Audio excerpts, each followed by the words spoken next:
99년도에 저한테 협심증이라는 그 중한 병이 와가지고 저는 이제 그 병이 어떤 병인지 몰랐어요. 갑자기 가슴에 통증이 와가지고 가슴이 막 찔리는 거예요. 호흡을 못할 정도로.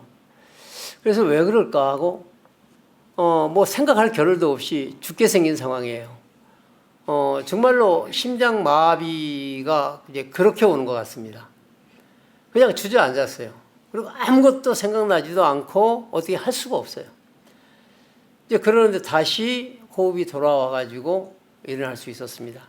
그래서 이제 일어나서 이제 회사로 가지 않고 곧장 병원으로 갔습니다. 가면서 제 느낌이 이건 심장에 어떤 문제가 있구나. 그래서 이제 아침 한 9시쯤부터 오후 한 3시까지 이제 완전히 검사를 했습니다. 검사를 했는데 뭐라고 판정이 나왔냐면 협심증이라고 그래요. 그래 협심증이 뭡니까? 전 병명도 모르니까. 그랬더니 심장에 들어가는 혈관이 3개가 있는데 그게 막혔습니다. 그래요. 그럼 그거 어떻게 합니까? 그랬더니 혈액을 원활하게 공급해야 되는데 혈액순환이 안 되고 해서 숨이 차고 가슴이 쪼여오고 한다. 그래서 일단은 이 약을 먹어보고 치료를 해보자 하고 얘기를 해요. 그래서 이제 그날 약을 한 봉지 들고 집에 왔는데 집에서 약을 먹으니까 머리가 아프기 시작한 거예요. 도저히 머리가 아파서 그 약을 먹을 수가 없어요. 그래서 이제 그 다음날 의사한테 전화를 해서 머리가 왜 이렇게 아프냐, 약을 먹을 수가 없다 그랬더니 반만 먹으라 그래요. 그래 그 쪼개가지고 이제 약을 먹었는데 그 약도 역시 머리가 아파요. 그래도 반만 먹어도. 그래서 이제 물으니까 혈관이 확장돼서 그렇다 그래요. 이제 좁혀진 혈관이 확장되니까 머리가 아프다. 그럼 심장만 혈관 확장이 되는 게 아니라 뇌까지 확장되는 거죠. 약이라는 것은 먹었을 때 아픈 부위만 치료해야 되는데 아프지 않는 부위까지 이제 약의 그 역할이 발휘가 되니까 머리가 아프죠. 그래서 약을 며칠 먹다가 이제 검사를 다시 했어요. 그랬더니 거기서는 심근경색이라는 판정이 나왔습니다. 그러니까 심근경색이나 협심이나 이제 큰 차이가 없는데 이제 그래서 도저히 내가 숨이 차고 가슴이 쪼이고 해서 이걸 치료를 받아야 되는데 어떻게 해주겠느냐 그랬더니 조영술을 하자 그래요. 이제 조영술이 아마 많이 들어서 아시겠지만은 이 막혀 있는 혈관을 넓히는 그런 그 시술입니다.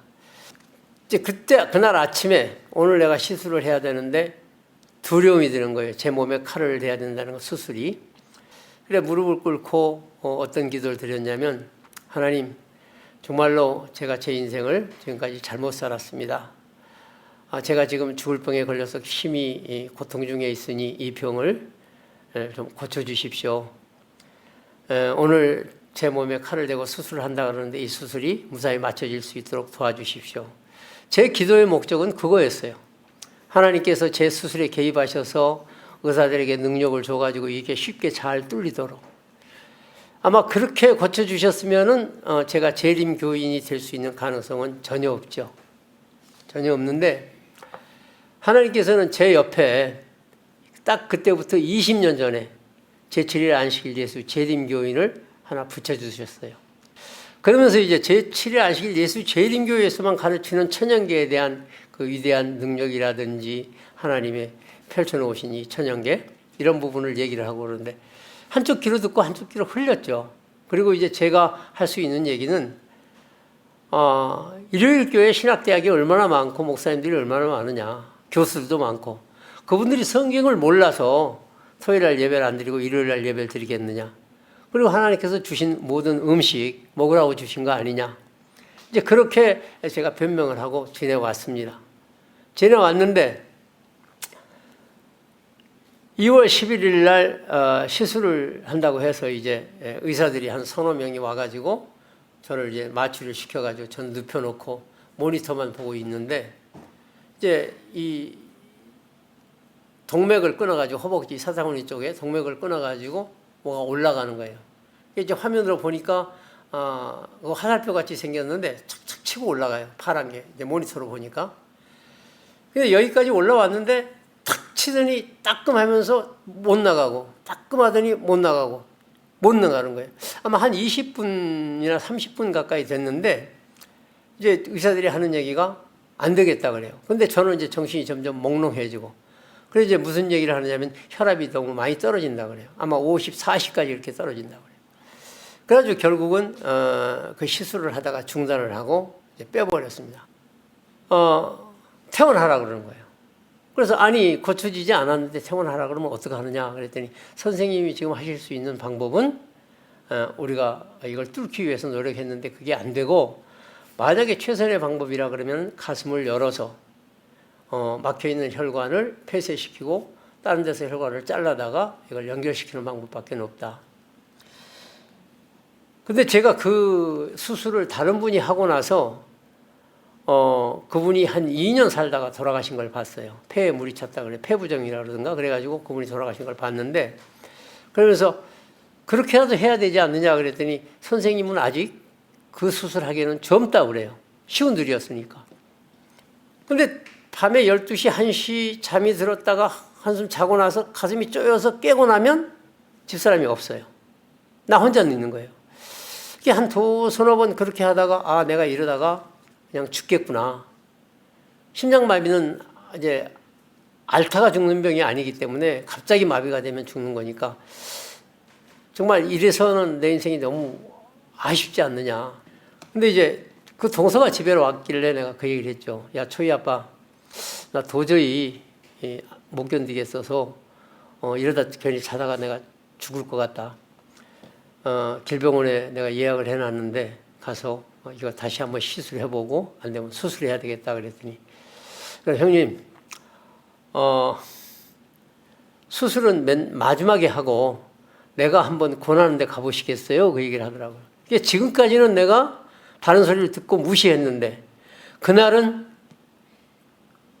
나에게 뭔가 하나의 그 희망이 되겠다는 그런 느낌이 들었어요. 그래서 거기가 어딘데 그랬더니 하동이라 그래요. 거기 가서 뭐 하는 곳이야? 그랬더니 가보시면 압니다 그러더라고. 그래서 그래? 그럼 한번 가보지. 하동이 뭐 하는 곳인지 전 모릅니다. 그리고 최차순 집사님이 원장이신지 여기에서 어떤 능력으로 사람들을 고치는지 그거 모르고 그냥 가보자 그러니까 단순히 지푸라기를 잡는 심정으로 그냥 가보자 그러고 이제 왔습니다. 원장님이 저하고 이제 면담을 하는데 왜 오셨냐 그래요 선생님. 그래서 제가 참 죽을 병에 걸려서 호흡을 못하고 가슴이 너무 쪼이고 해서 왔습니다. 그랬더니 뭐라고 말씀하시면 선생님 병도 아닙니다 그래요. 저는 죽을 병에 왔는데 원장님이 말씀하신 건 병도 아닙니다. 그렇게 하고 나서 저녁에 아마 어떤 과일을 주셨든지 제가 기억이 안 납니다. 바나나를 주셨는지 토마토를 주셨는지 그 다음날 아침에 일어나니까 또 역시 과일이에요. 그리고 이제 나흘 동안을 이제 과일 금식을 했습니다. 그러시면서 이제 강의를 이제 여기 그때도 여기가 교회였습니다. 이제 말씀을 듣는데 뭐라고 말씀하시냐면 예수님을 만나면 사십니다고 말씀하시는 거예요. 예수님을. 제가 말씀을 공부한 것도 아니고 교회 다녀봐야 가방만 성경만 들고 왔다 갔다 했지 전혀 예수님하고는 관계없는 삶을 살았는데 예수님을 만나야 산다 그래요. 그래 한 2, 3일 그 말씀을 듣다가 제가 이제 궁금해요. 어떻게 예수님을 만날 것인가. 제가 이제 그때 가장 먼저 생각났던 말씀이 요한복음 14장 6절에 내가 곧 길이요 진리요 생명이니 나로 말미암지 않고는 아버지께로 올 자가 없느니라. 내가 예수님께서 길이라 그러고 진리라 그러고 생명이라 그러셨는데 내가 인생의 길을 모르고 살았구나. 그러니까 헛것을 위해서 사는 거예요. 먹는 것도 그렇고 하는 것도 그렇고 삶의 의미가 전혀 예수님하고는 관계없는 삶을 살고 있던 거예요. 예수님께서 가르쳐 주신 성경에 기록된 말씀들이 참이로구나. 생명이로구나. 생명이라는 건 살아라 하는 명령이잖아요. 사는 거예요. 그 말씀에서 내가 이제 예수님한테 모든 길이 있었고 사는 길이 있었구나. 이제 그 생각을 하고 이제 완전히 내가 깨닫는 건 아니죠. 그 말씀의 깊이를 이제 좀 생각을 해봤는데 그러고 나서 한 열흘 있다가 아침에 세수를 하고 수건으로 얼굴을 닦으면서 거울을 딱 보니까 얼굴이 한 서너 살 먹은 아기처럼 홍조를 띠는 게 굉장히 피부가 맑아요. 그래서 내 느낌이 내 피가 맑아지고 있네. 내 피가 여기서 먹는 걸로 인해서 맑은 걸로 만들어졌을 때 흐르면 언젠간 내 혈관 속에 끼어있던 노폐물이 깎여 나가고 결국 그게 혈관을 뚫어주겠구나. 그래서 이제 저는 여기서 한 달 생활을 하다가 이제 올라가서 그러고서 한 6개월 동안을 이제 계양산 다니면서 운동을 하고 이제 교회 생활을 하는데 어느 날인가 내가 환자였는가를 잊어버리고 사는 거예요. 통증을 모르고 살았습니다. 그렇게 해서 이제 몇 년 신앙생활을 하다 보니까 제가 이제 점점 제7일 안식일 예수 재림교인이 되어가는 것입니다. 많은 사람들이 그 얘기를 해요. 가서 검사 한번 받아봐라. 내 몸에 통증을 안 느끼고 아프지 않으니까 산을 가면 다른 분들하고 같이 이제 산행을 합니다. 그런데 아프지 않으니까 이상이 없는 것이고 검사 안 받아도 분명히 하나님께서 막혔던 혈관을 제가 생각했던 그 추측입니다.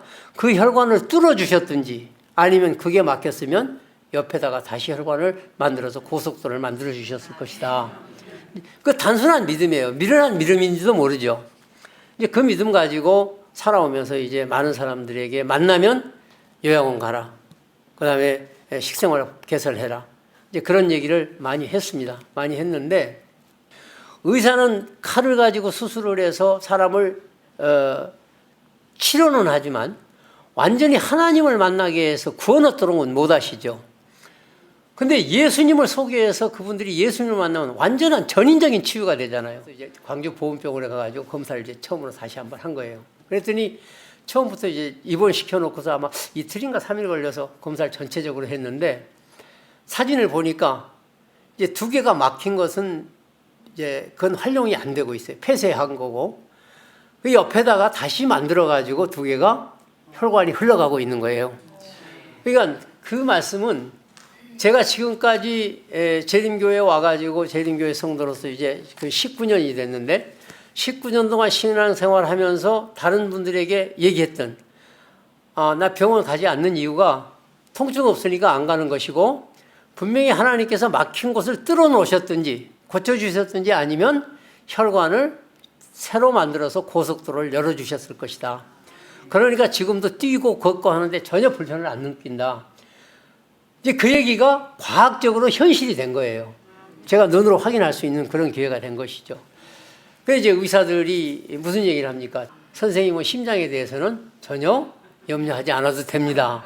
하는 그 판정을 받고 이제 집에 와서 지금도 이제 생활을 하고 있습니다만은 이제 시술을 하던 그날 아침에 저는 두려움에 또 이 병을 우리 하나님께서 이제 의사들을 통해서 수술을 통해 가지고 치료를 해 주시길 바라고 그런 기도를 드렸지만 이사야서 55장 8절에 어떤 말씀이 있냐면 내 생각은 너희 생각과 다르고 내 길은 너희 길과 달라서 하늘이 높음 같이 내 계획하고 하나님 계획은 다르더라 말이죠. 그날 실패를 하고 내가 약복지를 들고 집에 갔을 때는 절망이었죠. 그리고 이제 인간적으로 해결할 수 있는 방법이 없었을 때 돈으로 해결하고 사람에게 내 몸을 맡겨서 수술을 하려고 생각했지만 하나님께서는 더 좋은 가장 좋은 안전한 길을 준비해 주셔서 제가 이곳에 와가지고 우리 원장님을 통해서 예수님을 만나고 지금까지 하나님의 능력 안에서 이렇게 이제 병원 안 다니고 건강한 몸으로 여러분들을 뵙게 됐습니다. 감사합니다.